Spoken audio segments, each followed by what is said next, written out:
1517.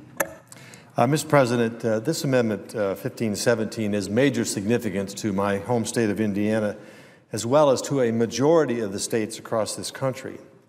Most people are familiar with the fact that when they pull up to the gas pump, they are not only paying for the cost of gas, they're paying the tax on the cost of that gas. And the federal tax on that gasoline pumped into the tank is then sent to Washington and put into a so-called federal gas tax fund, trust. The word trust is really somewhat of a misnomer because, like so many trusts that we create, it doesn't live up to its name. A trust means that it's safeguarded. No one else can touch it. No one else can use it.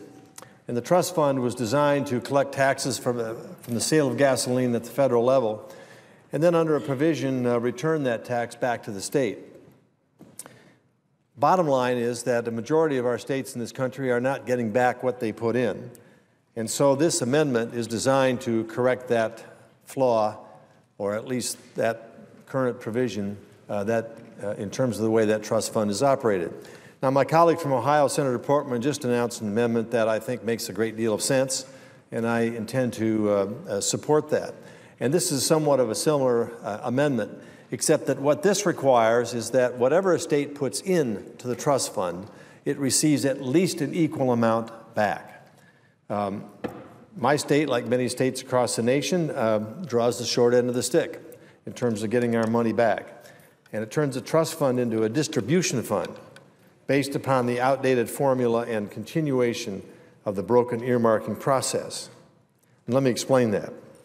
I've said that citizens expect that when they fill up their car and pay their federal tax, they'll see it coming back. But in reality, many states, as I've said, receive less than they put in. Interesting part of all this is that there is a formula created by which an average of the amount of money spent by states is calculated, and states are rewarded on the basis, and the money is distributed on the basis of how that historical average is calculated. So states that have had very efficient members of Congress creating earmarks and pouring more money into their state by earmarking end up with a higher historical average. And as a result, those states benefit now from the distribution from the trust fund to a greater degree. In fact, they're called the donee states because they receive more than what is put in from the donor states. And so those states that have taken more responsible fiscal measures in terms of how they spend their money and how they spend the taxpayers' dollars, like the state of Indiana, end up being shortchanged simply because we have been more prudent in terms of how we spend our money.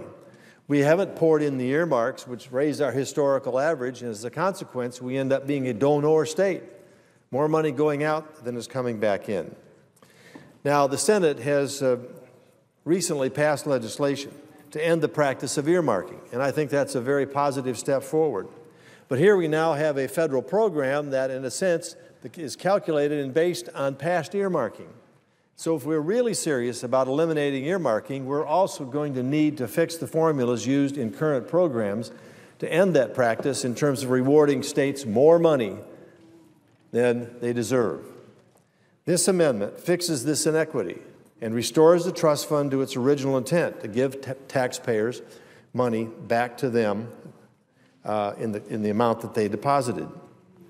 Under my amendment, each state will get back what it puts in out of the total available funds. It's a fairness issue and a means by which we can restore the confidence of the American people that a trust fund is truly a trust fund.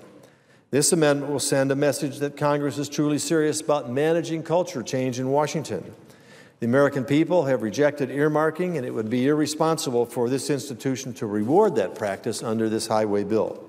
And so I urge my colleagues to support this important amendment.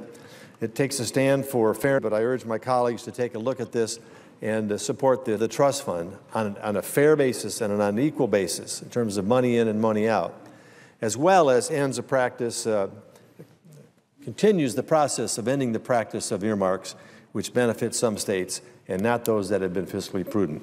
Mr. President, with that, I yield the floor.